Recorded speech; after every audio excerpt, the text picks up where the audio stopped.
Okay, today we'll also talk about Valerio Olgiati. We talked about Carlo Aimonino, we talked about Odile Deck, and now we talk about Valerio Olgiati, all born on the 18th of July. And today is the 18th of July. Let's read a little bit about him. Valerio Olgiati, born in 1958, is a Swiss architect. He initially studied architecture at ETH in Zurich, a public research university in Zurich, Switzerland, after which he lived in Switzerland, followed by Los Angeles in the United States. He made a name for himself with a school building in Paspels in 1998 and the Yellow House Museum in Flims in 1999.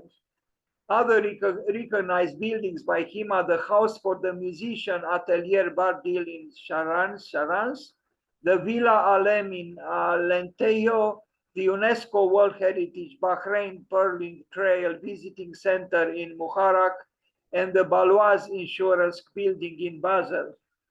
Olgiati calls his work non-referential architecture. The title of a 2018 treatise by Olgiati and architectural theoretician Marcus Bridschmidt about the social purpose of architecture for the people of the 21st century. Olgiati, this is rather strange and ironical because in my opinion, the so-called non-referential architecture is a rather misanthropic understanding of what architecture is or could be or should be. Olgiati and Bridschmidt write that non-referential architecture is not an architecture that subsists as a referential vessel or as a symbol of something outside itself. Non-referential buildings are entities that are themselves meaningful and sense-making, and as such, no less the embodiment of society than buildings were in the past when they were the bearers of common social ideas. Words, words, words, only disconnect. I wrote myself this, referring, to the phrase coming from the British writer Froster, quoted by Vincent Scully when he wrote about Louis Kahn. The two words then were only connect. But in the case of Olgiati, it seems that paradoxically, and if I may add, sadly, the impetus seems to be in the direction of disconnection instead of connection. The Perm Museum Xi in Perm, Russian Federation, in my opinion, an architectural joke, and fortunately it was not built yet, and I hope it will never get built. It is hard for me to understand how an architect of Valerio Olgiati's caliber would propose something like this. I could only accept it perhaps, but even then, probably not as a joke and as an intentional sarcasm towards, maybe the institution it was supposed to house, or who knows what else. I see here the echo somehow from the poster even of Batman, and I see something of the Joker himself. Those thieves that seem to be present even on the poster or some posters of Batman. But I really think this proposed architecture is at best nothing but a joke. This is the man, Valerio Olgiati. His father was also an important architect in Switzerland. Now, from Subtilitas, we look at this house from 1991 in Germany, and I don't know very well where the Subtilitas is. In my opinion, the roofing is rather, imposing with those large windows and the equidistance between them. So the almost militaristic rhythm. Otherwise, if subtilitas refers to the slight curvature on the main facade, as you can see at the bottom, it's slightly curved in plan. An affectation, in my opinion. How necessary was that affectation? I like this part of the building, which is left. I don't know if this was his intention or not, but even if you don't like ruins, I think you might like the artistic, so to speak, fascia of the building, the lack of bourgeois need for chromatic or textural certitude. This I could accept, but I'm not sure about the giant windows and the springing from the roof, and rather again militaristically. I guess this is how the building was before it was refurbished, and I personally I like it more before it was refurbished.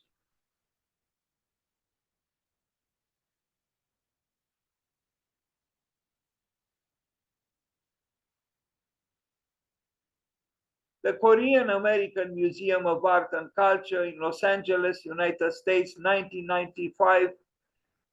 The Perling Side Museum and entrance. For this one, unfortunately, I couldn't find images, or maybe I didn't search enough. I apologize. But now we look at this building, which in my opinion is one of his best. The Perling Site Museum and entrance.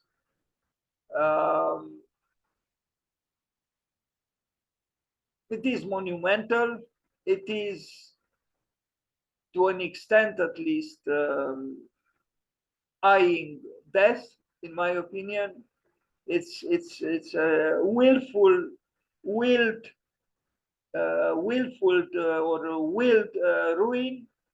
in concrete.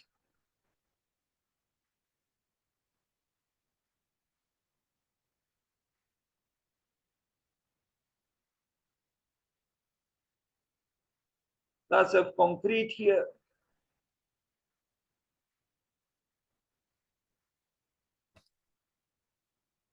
I am tempted to perceive a certain pessimism in Mr. Olgiati. Maybe I'm wrong, or maybe I project my own pessimism in him. That is possible as well.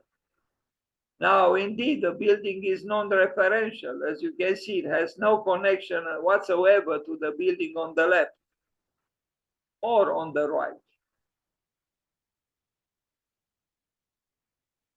or the city itself.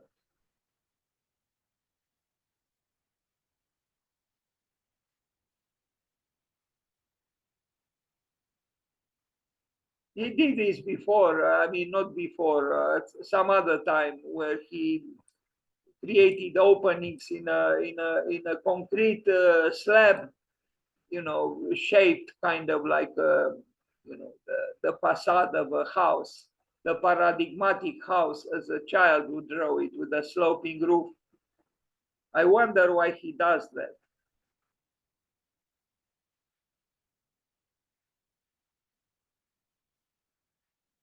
You see here an interesting idea, but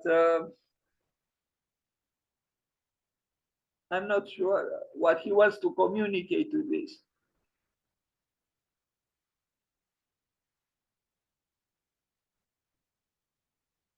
You see here, rotated the 90 degrees to the left, the profile or the section of a house. So the walls became slabs, horizontal slabs. The Celine flagship store, I reacted against this building before, and I could react again. it's a fashion store, with some probably expensive shoes on the shelves. Was there a need for, monumentality here? I am not sure. There is something here that turns me off. It's so much retention, but for what? In order to sell some shoes or a bag or two bags or five bags?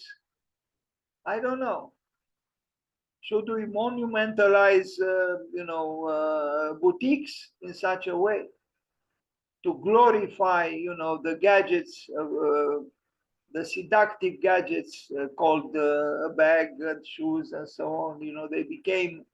They become objects of adoration instead of maybe adoring ideas and culture. We adore shoes and bags, and we place them, in privileged positions on shelves designed by famous architects, as if this is the summum of life, as this is the purpose of life, to enter a rather generous space and contemplate a pair of shoes.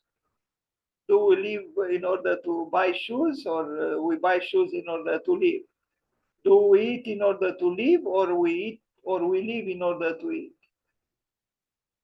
We remember in the movie Nostalgia by Andrei Tarkovsky that the Russian poet arrived in Italy, wondered why there are so many shoes. Why so many shoes in Italy? In the storefront windows and in stores, shoes and shoes and shoes. And he was looking at his broken shoes and he was asking himself, is it not enough just a pair of shoes? And look here, as a rather perverse architectural device. Now this, I don't know how to call it. Is it a column which doesn't touch the bottom of the slab, horizontal interruption of the stairway? So it doesn't have a structural role at all, but it is massive. And what does it say? Why is it there if it doesn't perform a structural function, and if it's so assertive in terms of mass, in terms of volume? There are all kinds of strange things here. Even this column, you wonder, was it necessary, this column there? Not that I'm not at all against the superfluousness of even of life itself. But here, superfluousness is monumentalized, in my opinion, in questionable ways. As if I am entering some kind of a, sacred space. For God's sake, there are just some shoes on a shelf. That's why I said it is a pretentious interior design or building.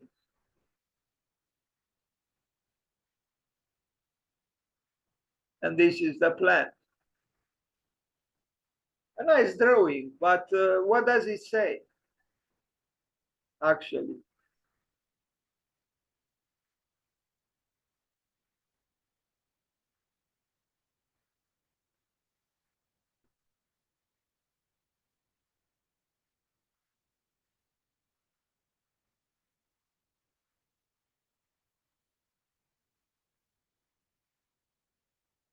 I remember what Louis Kahn said when he was asked about the New York Five, whom he called the Playboy architects.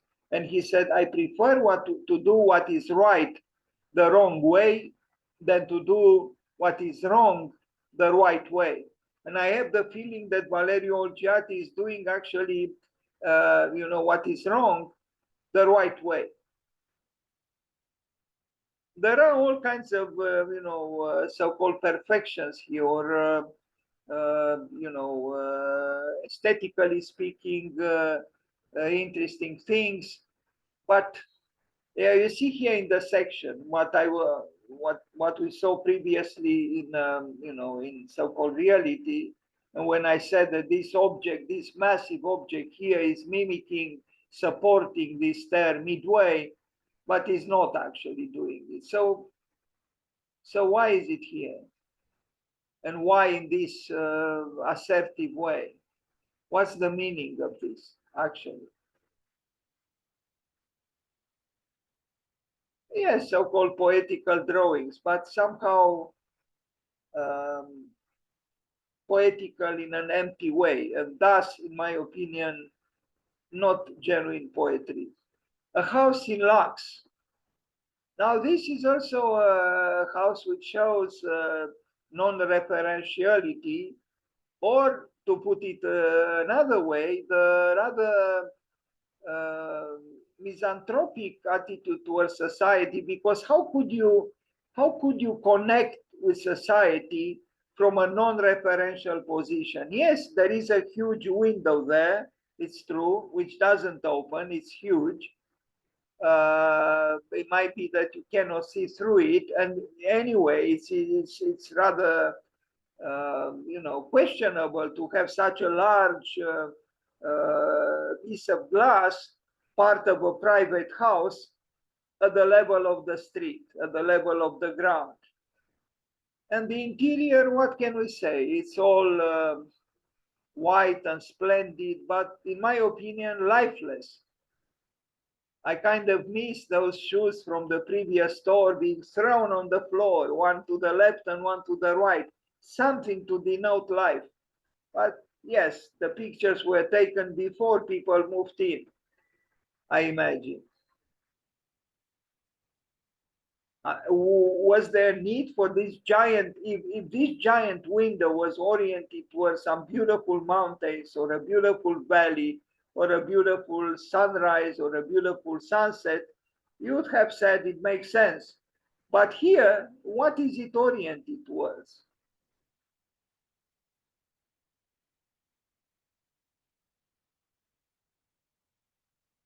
I find it rather sad, this interior.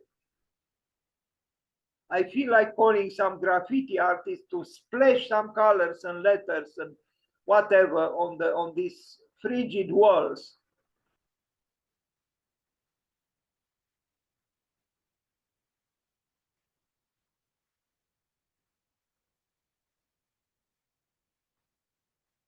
At least on this side, you see the landscape, you see far away, but on the other one, on the other side, much less so.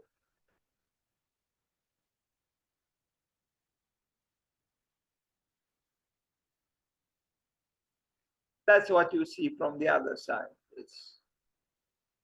I wonder if you are seen from the outside, being inside, maybe without curtains. And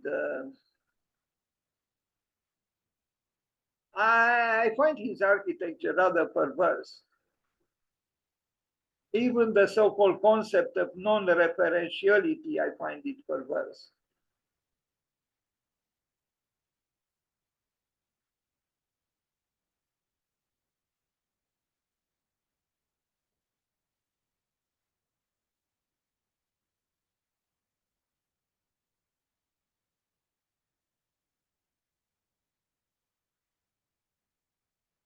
Villa Allen. Now, this was built for himself in Portugal.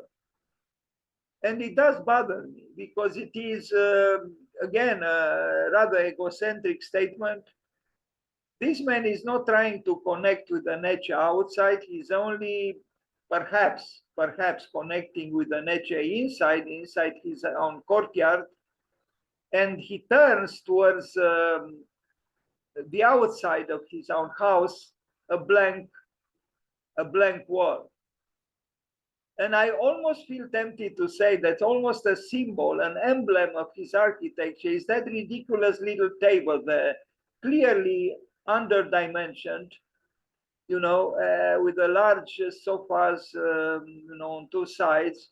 But what is that little table doing there, what is it for? And so distance from at least from one of the sofas.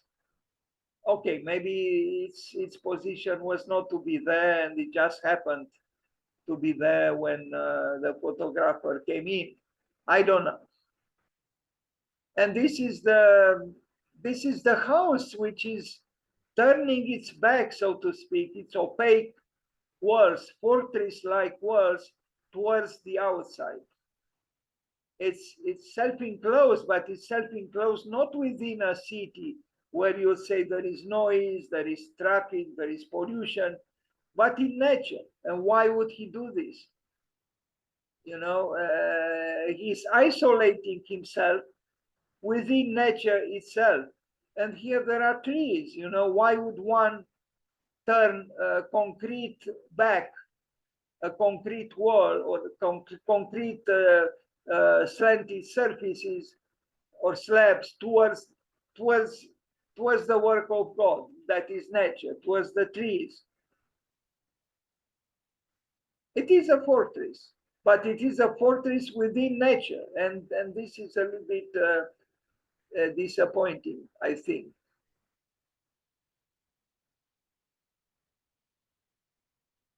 There are some openings. It's not completely opaque for discriminate views.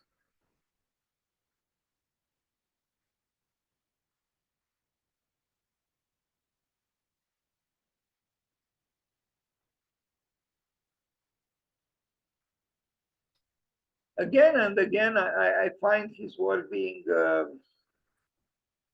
rather misanthropic and frigid.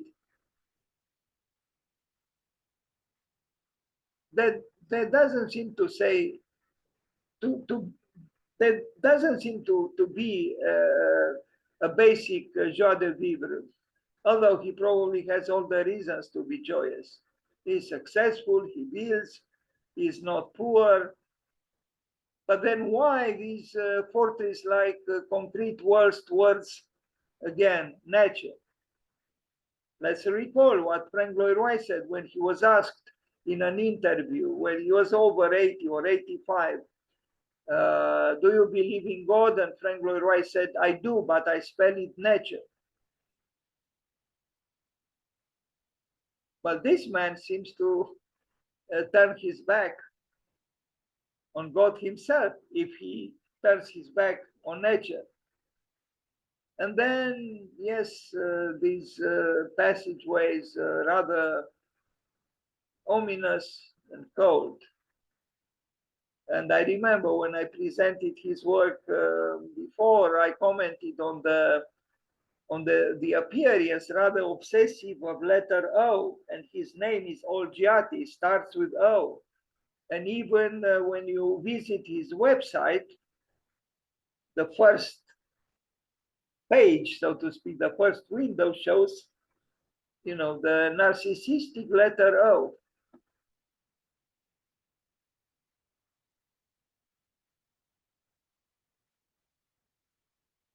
So this is built in Portugal, not in Switzerland and not in South Africa, as I thought it was initially. Residential building, Zug, Schleife. This also I find, I'm sorry, rather questionable, with all those round openings at the top of the building, other homages to the first letter of his family name, Olgiati. And then a glorious parking underneath, O's, O's, O's, from Olgiati, O's everywhere. It's an apartment building, but it looks a little bit like a parking structure.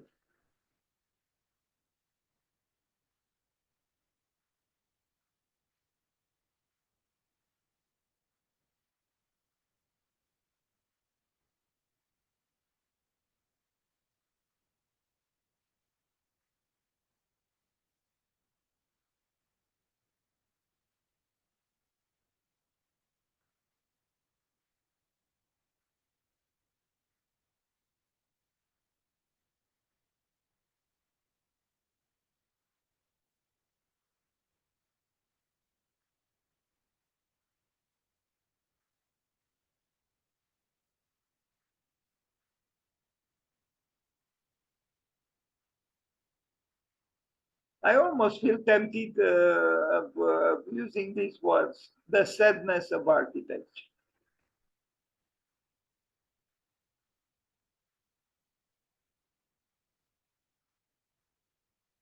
Again, what are those things at the bottom?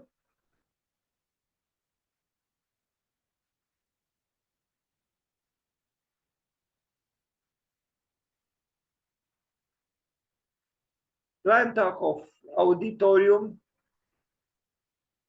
Here again, we see a strange combination between misanthropy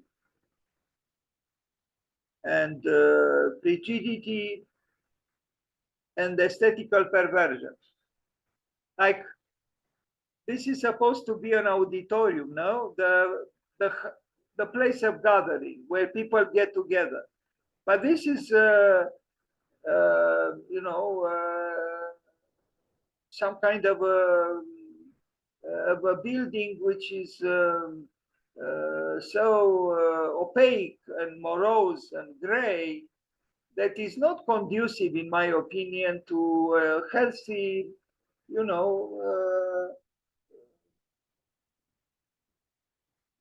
togetherness. It's more like a cenotaph. And what is that slanted structural element there or entity? I find it strange. And we are going to see pictures from the inside. Look at this. I would probably prefer to stand up on the side of these perfectly aligned chairs than to sit on any of these chairs. Even the choice of the chair seems to me a little bit problematic. I'm talking about the aesthetics, the design. I don't know if he did the design or not, but it's something a little bit oppressive in this picture.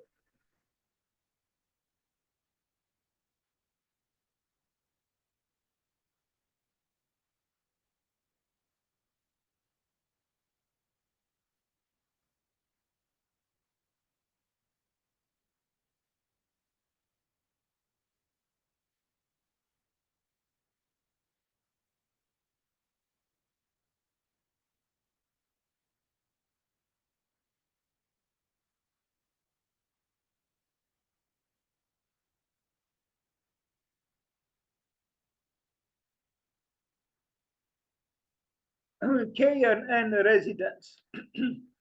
Again, giant windows, sofa, or two sofas floating in a large space.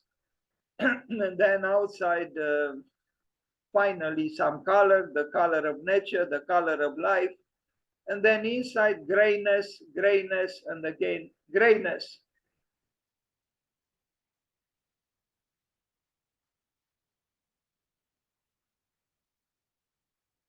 Where is the graffiti artist? Where is he? We want him to splash some color on the walls in the name of life. Too much grayness, in my opinion.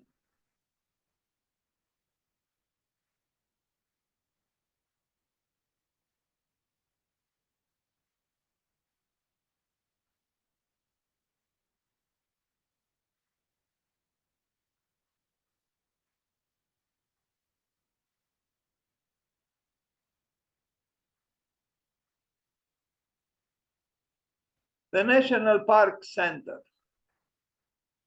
Now, can you imagine this? Let's read again. National Park Center. Well, when you look at this structure, you could think of many things, but not a park, and certainly not a national park. National Park Center. What could this be? It's, yes, life is not yet here, you could say, so maybe some furniture, some people, some organic disorder would bring some life into it, but otherwise is and look at the parapets. I mean, this parapet is the most ridiculous parapet I ever saw. You know, just two you know, vertical elements, not even minimalistically, you know, conceived. I find them ridiculous, actually.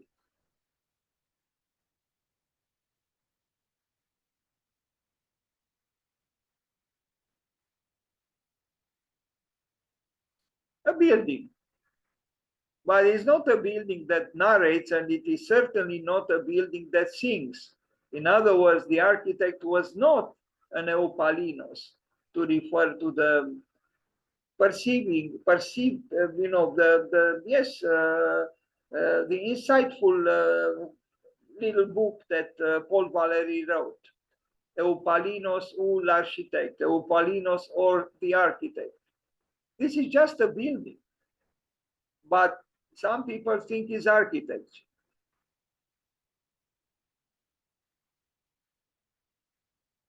But I do like this rift here, you know, the breaking of the stair into two sides, and reminds me of the villa built by Stephen Hall.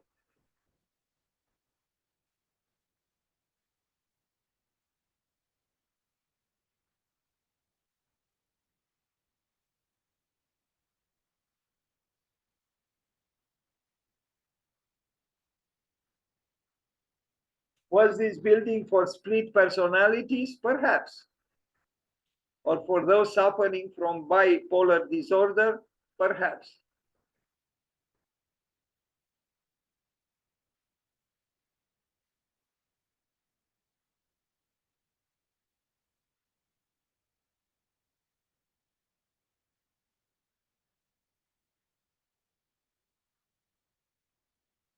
Atelier Bardil. Now, this is a building where we see the deterioration of ornament at alarming levels.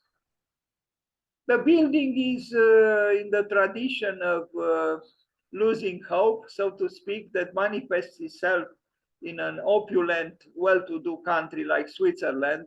We see the gingerbread houses, the Alpine houses left and right, and then we see this atelier with a depressing form of ornamentation that reminds one, sorry, of to an extent of Andy Warhol.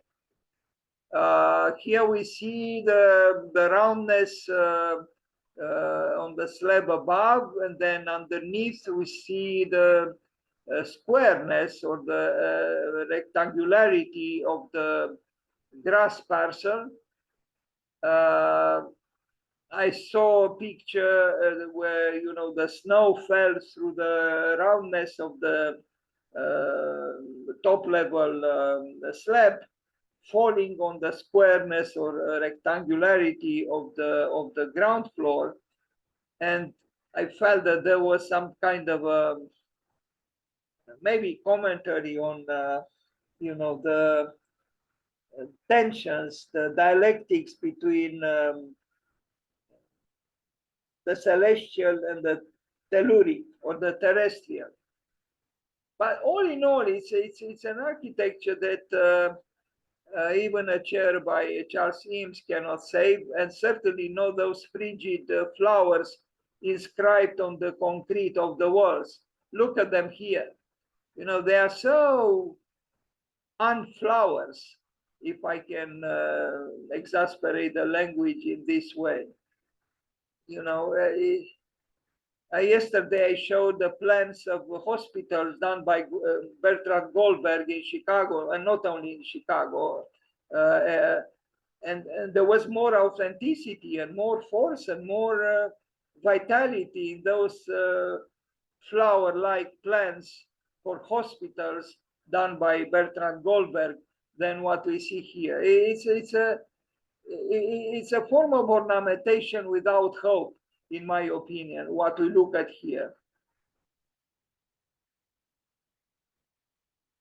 Empty inscriptions on the concrete surface of this building. What do they mean, these things, really? Can you compare them with real flowers? Of course not. No bee would approach these flowers, that's for sure, because the bee is wiser than us. So what is this actually? You know, why did he do this? To animate the facade with the, you know, the with the broken illusions of a perverted form of aesthetics.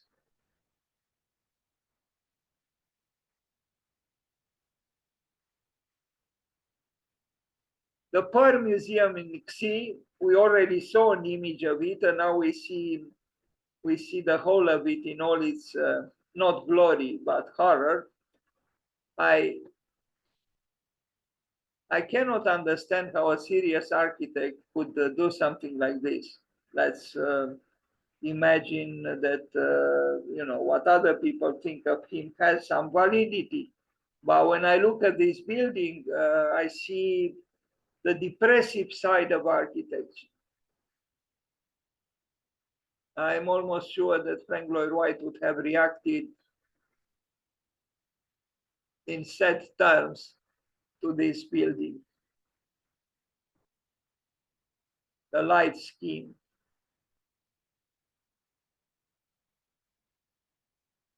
The structural scheme, at least here in the structural scheme, in the drawing, we see some color.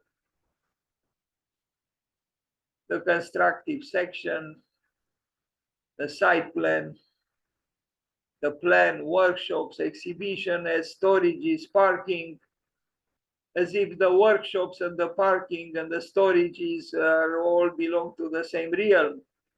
And they don't, and they shouldn't. Restoration. Now, finally, some color, even redness. Hello, Odile Deck. Exhibition. That's where the art is. Red, but I don't think he planned to propose a red section of that building and the green section of that building and the blue section of that building and the yellow section of the building.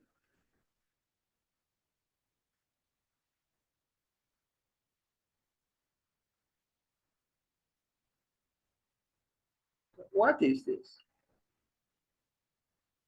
What is this? What kind of a building this is? What does it say? Even the paradox of having the least tall floor at the bottom, which is the most public now, because that's where the building opens itself to, you know, to the visitors, to the public, and it's squeezed, you know, vertical. Is you can barely enter it. You enter like a mouse in this building instead of entering like a human being. Why would he do this? The Yellow House films, actually, not films, sorry about the misspelling, Valerio Olgiati, the Yellow House films 2000s, the conversion of a historic house owned by the architect's father, who was also an architect, to a cultural center, involves stripping the structure to its bare bones. Of course, its is wrongly written. It should have been ITS, but this is a very common mistake. The original plaster siding was removed and ground down, exposing the shell of stone walls and cross-bracing timber. The interior was gutted and retrofitted with a new structural system that highlights the idiosyncrasies of the historic house while accommodating the contemporary function. Windows are recessed back into the facade with new concrete frames, visually exploiting the depth of the walls to create a more cavernous facade. From the interior, the effect is opposite. Drawing the landscape into the exhibition spaces, the new building painted all white, although it's called the Yellow House, and I wonder why, texturally relates with the jagged mountains that dominate the town, but sits in sharp contrast to the dark tones, previously inspiration for Olgiati's work. And this is the so-called Yellow House. Do you see any yellowness? What is going on here? Is it a farce? Why is it called the Yellow House? And the building is almost abhorrent, in my opinion. I mean, it has some interesting things, you know, as a statement of an inability and even a lack of desire to,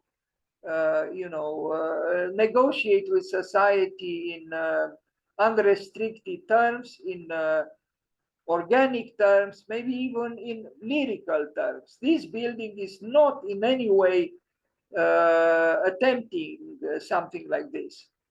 The banality of the entrance into the building is for all to see. You'll say it's a service little entrance. The interior, what can we say? Yes, it has windows, square as they are. There is whiteness. There are some benches, and yes, the artist will bring hopefully some life in. And yes, I like the texture of the facade here. I do, but why is it so whitish and grayish, and why is it called the Yellow House? But forget about how it is called. It's the same frigidity and the same lack of a horizon of hope. That's what I see here, the lack of a horizon of hope. And then column also shows despair, in my opinion. If I compare it to the incredibly powerful and fecund columns, pre-Doric columns of Hera's temple in Paestum, we see the difference between the time when people didn't play jokes with life and the time when they do, like ours. And what is that thing there at the top, you know? And what is this?